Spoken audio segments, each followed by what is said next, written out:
So please note that this event is being recorded and will be available on social media. We ask you to remain muted during the entire event and to turn off your video to maximize the quality of the recording. Only the readers and hosts will have video on. To maximize your viewing, click on Speaker View at the top right corner. The Association of Italian Canadian Writers, AIWC, is pleased to present the Books and Biscotti literary series celebrating Venera Fazio. Before we start, I'd like to acknowledge the traditional owners of the land on which we meet today, that is, the Squamish, Sleeze Wutooth, and Musqueam First Nation. And I would be pleased to call on our president, Christine Sansalone, for thanking all the people that helped in this event. Please, Christine. Thank you, Anna. First and foremost, I would like to thank our committee, our Venera Fazio Poetry Contest committee, headed by Anna Foschi Ciampolini.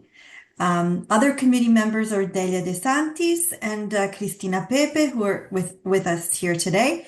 Thank you very much. I know that a lot of work went into this, into executing this very successful contest that you do year after year. So thank you very much. I would also like to thank our judge, Tina Biello, and our donor, Dwayne O'Neill, who was Venera Fazio's husband, for donating money towards the prizes for our readers. And then I would also like to thank our readers. Congratulations to our readers for being the winners, and thank you for participating today. Grazie mille, Anna. Ti ripasso la parola. Grazie a te, Christine. We celebrate Venera Fazio as a seminal presence in the history of our association, and most importantly, as a luminous human being. Venera, a social worker by profession, served as the AICW president and organizers of national conferences. She passionately supported Italian Canadian writers and supported them to gain their rightful place in Canadian literature. Besides being a strong cultural activist, Venera was a respected writer and poet. She co-edited 10 literary anthologies which featured Italian writers from North America, Italy, and Australia, and authored the collection of poetry, The Fabric of My Soul. Venera possessed a well of knowledge and creativity, but always remained humble. Whoever was fortunate enough to meet her in person would always remember her warmth, her sincerity, and compassion. And now, without further ado, I'm pleased to welcome our winners and to read the judges' comments. And let's welcome first Silvia Falsaperla. Silvia Falsaperla is the winner of the second honorable mention for her poem Venera's Quilt for Delia. Silvia Falsaperla is a graduate of St. Michael's College, University of Toronto. She has published poetry and prose in Canadian and American literary journals and anthologies. She was one of the winners of the Accenti Writing Contest 2020, Venera Fazio Poetry Contest 2021, Venera Fazio Poetry Contest 2022, Carmen Tsiolkovsky Poetry Prize 2023. Her poems have been translated into Italian, Spanish, and Japanese. Her hybrid collection of poetry and short stories entitled The Garden of Colimbetra and Other Poems and Stories about Sicily has recently been published by Legas. The judges' comments about Silvia's poem Venera's Quilt read as follows. A wonderful tribute to a friend and writer. Venera, and how her memory hangs in the hallway of her friend's home and in the honoring of her via this poetry contest. Is Delia's way to honor Venera, whose sense of time was lost in small town fabric shops, looking for the right cloth. Let's welcome Silvia Falsaperla.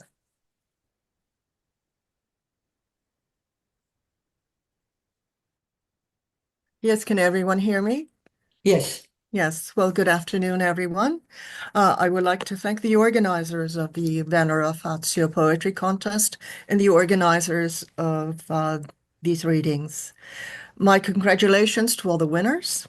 It is always an honor to be one of the winners of this contest.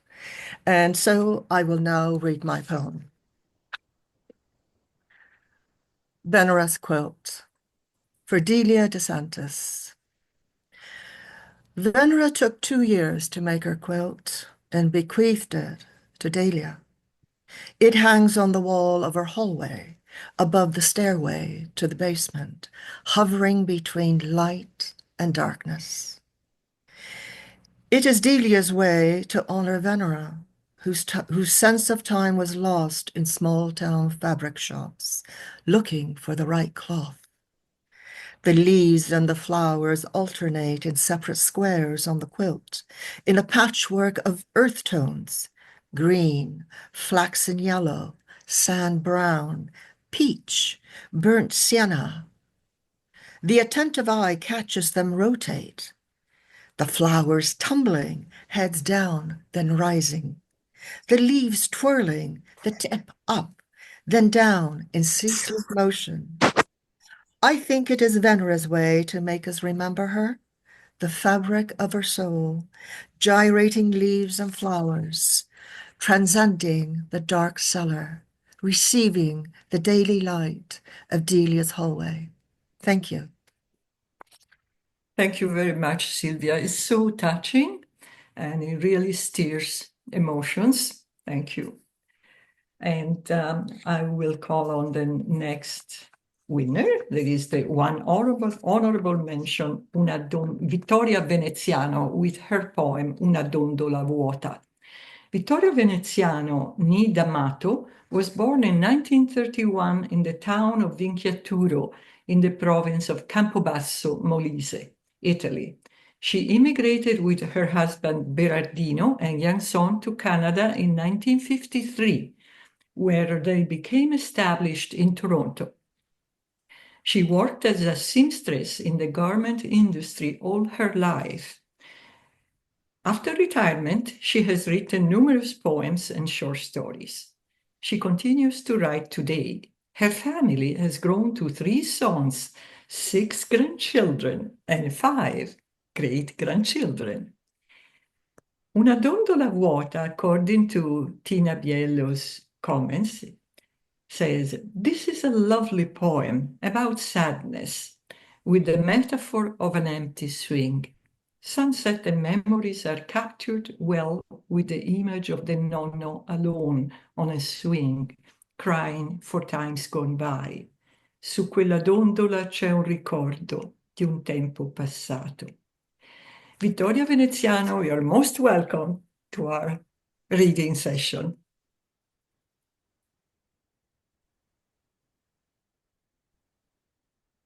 Is Vittoria there?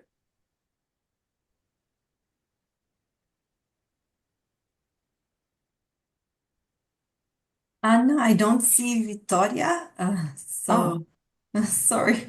Maybe we can move on to the next speaker. Well, we'll have to go down to the next. So the third prize, I'm very pleased to announce the third prize, and that went to Carol Giangrande's poem Cold Winter for Anne. Carol Giangrande's poetry has appeared in the New Quarterly, Grain, Prairie Fire, Spiritus, Queen's Quarterly, Mudlark, and Word City, among others. She's the award-winning author of 8 works of fiction, 2 works of nonfiction, and 2 children's books. Her poetry chapbook, The Frailty of Living Things, is published by Aeolus House. Her first full-length poetry collection, This May Be the Year, will be published by Inanna. The comments about this winning poem read as follows.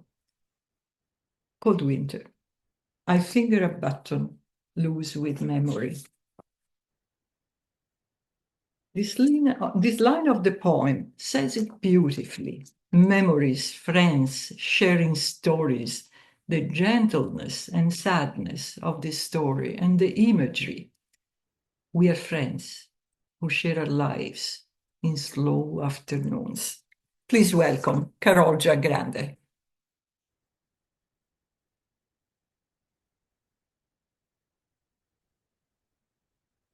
Is Carol there? You have to unmute yourself. Okay. Carol, yes, Carol's here, but you need to unmute yourself, Carol. We can't hear you. Okay. There. Okay. Perfect. Thank you, everyone, for organizing this wonderful event. I'm just delighted to be part of it. Cold Winter for Anne. My friend the scholar dresses in gentleness, lavender, blue, to match the quiet of her voice, her thoughts. We are friends who share our lives in slow afternoons, sunlit meals, where one by one stories unravel. Soft from times sustained. My friend's people came from Slovenia. She was sharing her father's history, a tailor, a man whose fineness of taste she reflects in her own. He lost his brother in the war. A villager betrayed them to the Nazis. Her uncle died in Mauthausen. Her father lived. The commandant needed a new coat, she said. I look at my kindly friend across the table. How accomplished she is, how thoughtful. I finger a button loose with memory, in awe of her presence, of life itself. Her dad owed his life to a cold winter, to another man's whim. And so she was born, and we met. Thank you. Thank you so much, Carol. And again, listening to your words, I think that everyone felt their emotions stirring. And it's really something that touches upon everybody's lives. We all have memories. We all honor where we came from. Thank you so much. Pasquale Verdicchio was awarded second prize with his poem Projecting Dreams. Verdicchio is Emeritus Professor of Literature at University of California, San Diego. His writing and translations, Gramsci, Pasolini, Zanzotto, Merini, Lamarck, have appeared through Guernica, Ecstasies, Rowan and Littlefield, Cambridge, and other publishers. This Nothing's Place received the Bressani Poetry Prize in 2010. Other publications include Contentment, Poetry, Ecstasies 2024, Encounters with the Real in Contemporary Italian Literature and Cinema with Loredana De Martino, Cambridge, 2017. Eco-critical approaches to Italian culture and literature, The Denatured Wild, Lexington, 2016.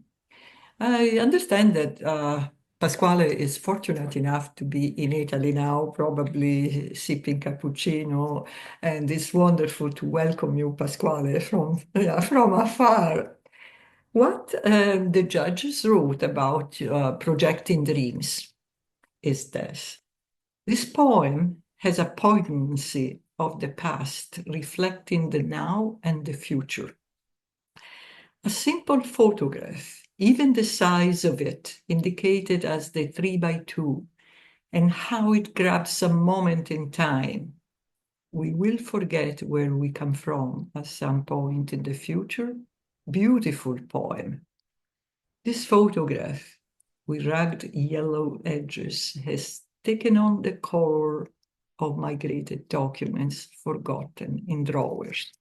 But Pasquale will read with a much better tone than me. Please, Pasquale, welcome. Thank you, Anna, and hello, everyone. Ciao. It's wonderful to be part of this.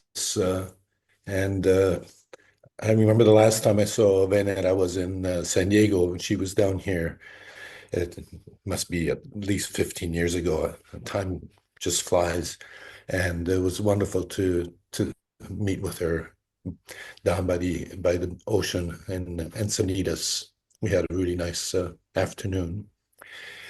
And just as a side about the photograph, this is a photograph, the photograph that we had taken for our immigration documents to Canada.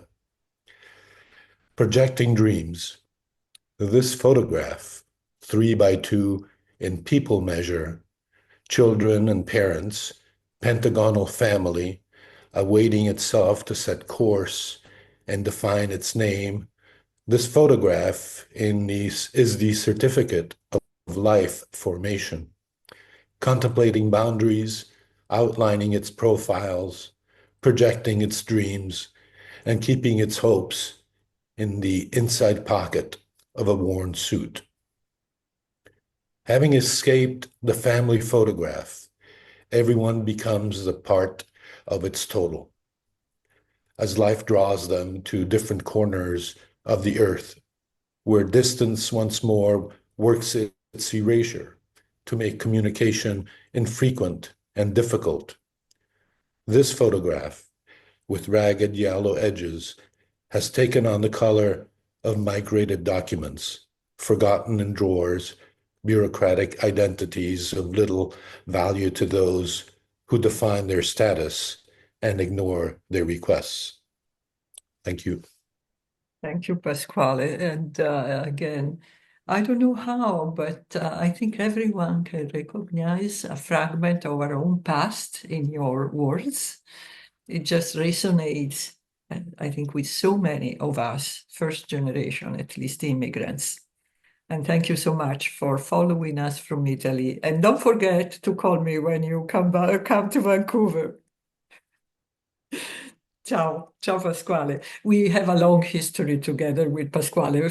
Sorry for being sounding so chummy, but we co-founded the association so long ago together with Delia Venera. I know people. Some of us are no longer here, so every day it's a bit of an emotion. Ciao Pasquale. And now we get to listen to the first prize winner, Maria Lisella. Maria Lisella was awarded first prize for her poem Roses Follow Them. Something about Maria. Maria Lisella's collections include Thieves in the Family, New York AICW Books, Amore on Hope Street, Finishing Line Press, and Two Naked Feet, Poets Wear Prada. She won first prize in the Venera Fazio Poetry Contest, AICW, and third prize in the Amilcare Solferini International Poetry Competition. She is the 6th Queen's Poet Laureate and an American Academy of Poets Fellow. Is poetry editor for VIA, Voices in Italian Americana, contributes to La Voce di New York, and Never Stop Traveling, and curates the Italian American Writers Association readings. Tina Biellos commented about Roses Follow Them. This poem follows the journey of the immigrant via the rose bush. The repetition of the word rose works so well, and then how it goes into the names Rose, Rosa, Rosina, to the line wild and common and climbing. In the end, the metaphor works so well to describe the journey. The plant's thorns got stronger, the buds brighter, a battle of wits and wisdom. Please, Maria, would you join us in reading your first prize poem?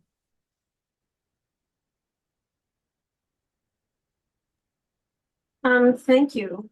Thank you so much to the organizers and the participants, but also a nod to Dwayne, because this is such a wonderful way of honoring and remembering Venera. And Venera was really key for my late husband, who was also a poet, Gil Fagiani, and I, to meet the Canadians. And in so doing, we were hosting readings in New York City, and we invited many Canadians to read with us. We hope those days come back. It was easier then. And the last time I spent with her and many of you was in Padula, in AICW's meeting in 2016, I think. And we all had a really great time. So actually, in some ways, my grandfather and my father kind of inspired this poem. And thank you again. I'm really excited to read with you all. Roses followed them. Across the Atlantic, buried deep in steerage, they survived, wild and common and hardy. Roses know their place on altars, in gardens, in pots, at weddings, at Virgin Mary's feet in May, at funerals, wakes, proms, communions, Mother's Days, christenings, on night tables, in bouquets, boutonnieres. Rose, Rosa, Rosina, Rosmarina, Rosemarie, Rosangela, Rose, Rose, Rose. Wild and common and climbing. War and roses, wine and roses, bread and roses. Roses planted by night in one corner, replanted the next day in another. Two men silent resolved to determine where the roses would go. They kept the roses in motion, like lost immigrants in South Queens, east, west, north, south.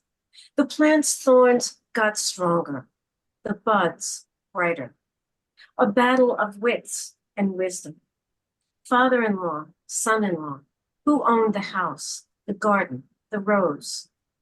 One fired by a peasant's instincts, the other by new ideas in his new house in the new world. Roses, wild and quiet and cultivated. Thank you so much. Thank you, Maria. That's again, I'm so happy that we had the opportunity to hear voices of this caliber, and such a strength and such power of expression in all those poems that we heard.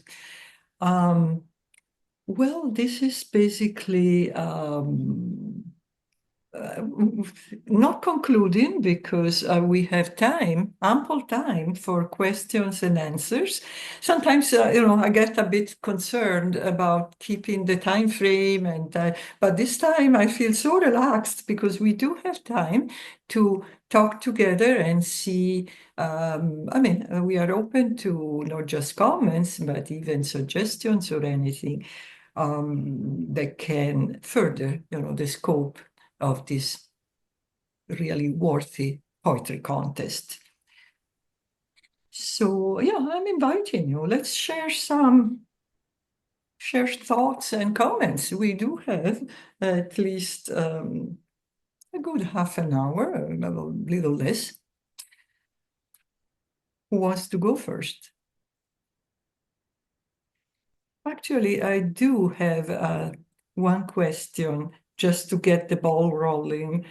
I wonder what can our association do because it's wonderful to have the Venera Fazio Poetry Contest. It's wonderful to be here together and listen to the winning poems, but there should be a way of promoting those poems or publishing them.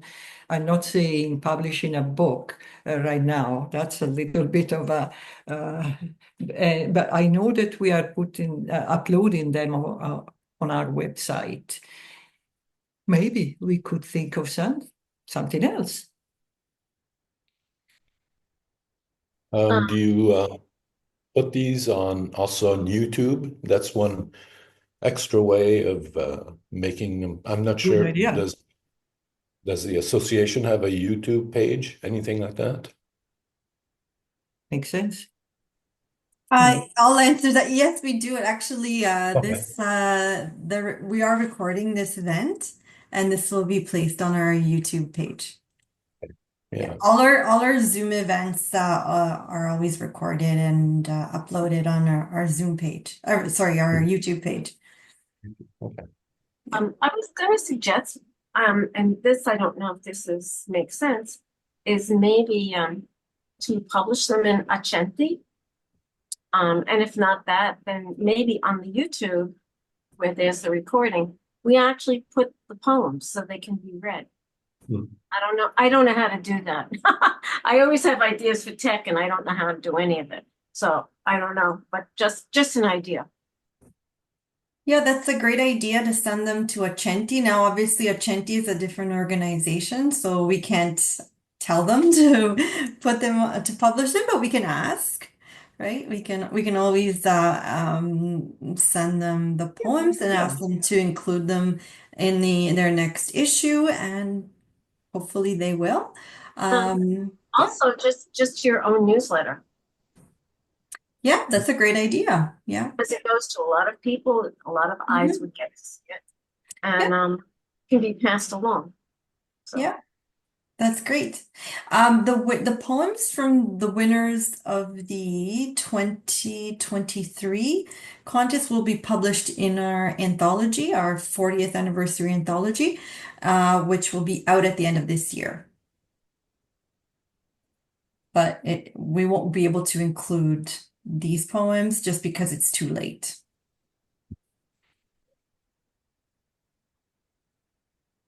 Any other question?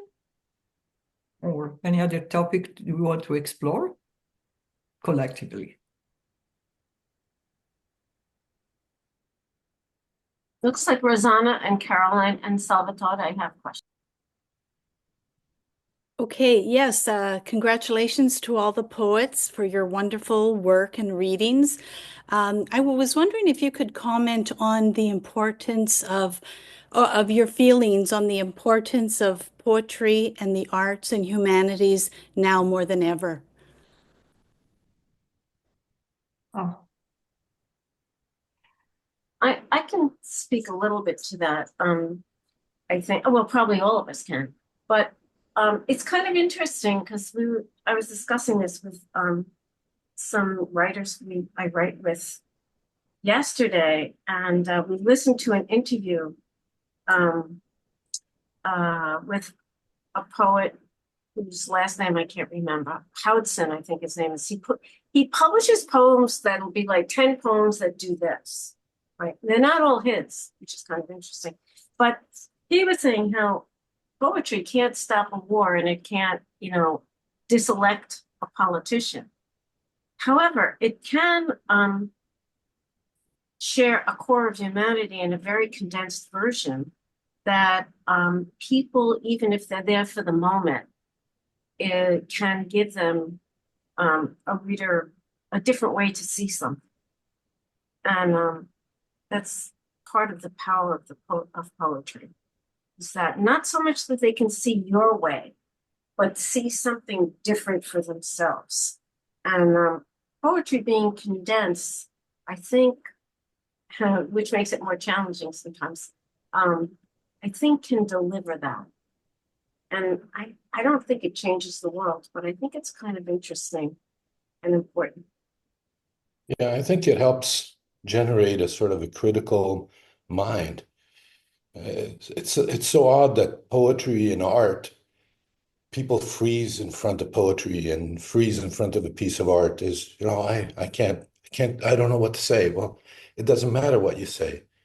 You react to the words, you react to the piece of art on the wall.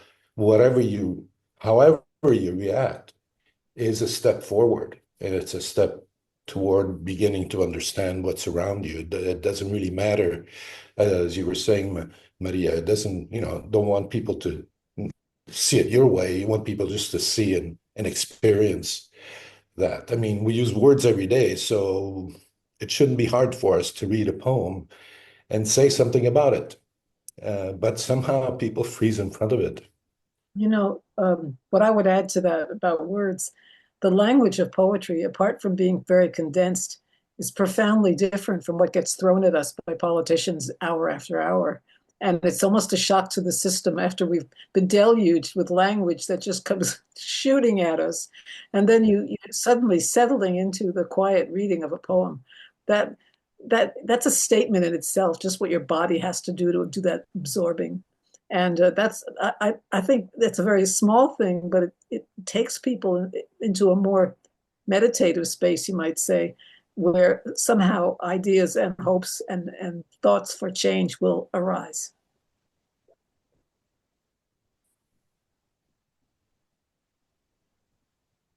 Who was that? Who was speaking the last one? I couldn't see any. Carolyn. Oh, okay. Anna, there's a comment in the chat from Michael asking if Vittoria Veneziano can read her poem. So maybe Vittoria, is Vittoria here? Yes, she is here. Can you hear us? Oh, Okay. fantastic. Oh, So you could hear I us? think we definitely. It's under Michael. Okay. But if you could hear us, I'll get my mom to come up and she could read it. You want to move up here?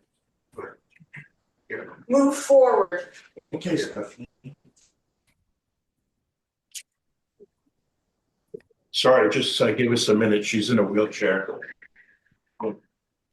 Ciao, Vittoria. Can you see her? Yes. Ciao. Right. Hi. It's such a pleasure and an honor to have you. Very happy. Yeah. It's wonderful. Thank you for joining us. Thank you to you. So she would like to read her poem. Yes. So if she go ahead. Yeah, go ahead. Okay. Yeah. Okay. But I speak Italian. Yes, that's okay. Okay. Yes. Una dondola vuota verso il tramonto, su una seggiola dondola, sotto una pergola si dondolava. Dopo un po' la luna sfondò, quanti ricordi al nonno portò. Quelle stelle sembravano i baci di allora. Ora è triste il nonno. Al suo fianco c'è una dondola vuota. Su quella dondola c'è un ricordo di un tempo passato. Mano nella mano si dondolava. Sotto la pergola il vento passava e ai nonnini un brivido dava. Ora è solo il nonno e si dondola piano. Qualche lacrima bagna il suo viso. Dal cuore i ricordi non puoi cancellare.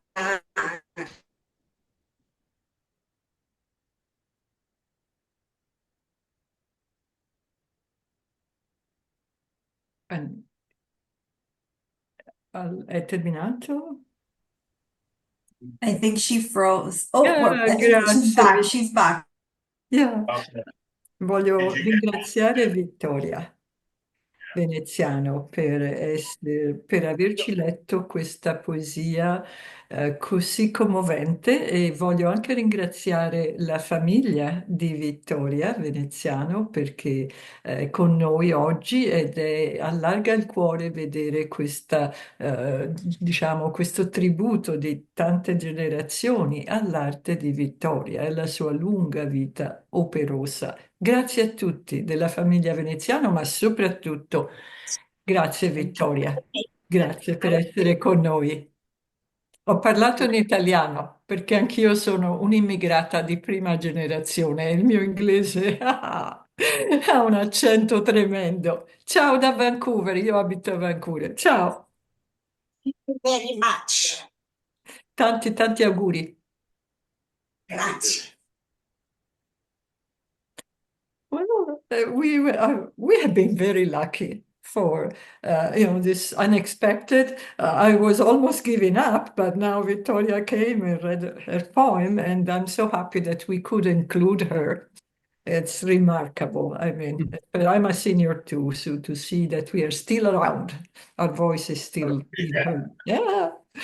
I'm sorry to interrupt, but it is 3:04, so we are late. Anna, ti passo la parola Yeah. se ci sono dei commenti finali. Well, yeah, I think we are coming to the conclusion of the event, and I think we are all very pleased that this wonderful conversation and discussion was generated because it really opens up perspectives and possibilities, and it also highlighted one of the needs that we have as writers to see our works preserved and shared and read, to have an audience. So we gathered a lot of very interesting information on how to do this. And I feel we certainly could work on that and pick it up and have more, maybe, I'm so happy. This started as a rightful tribute to our wonderful winners, our poets, and then it sort of went into examining and looking at common perspectives and common needs. So now we are coming to the real conclusion and of our celebration of Venera Fazio and our accomplished writers. Thanks to Cristina Sansalone and Maria Pia Spadafora, who handled so well all of the technical part of this meeting. And this free event, I just want to remind everybody that this free event on Zoom is brought to you by the Association of Italian Canadian Writers, and we are a volunteer run. We are a non-profit organization. We welcome donations at any time. We are not beggars, but we are not super rich. So even a little small donation will help us to keep our work going. In order to donate, go to AICW.ca and find out more about our activities and join us in our future events. Thank you very much.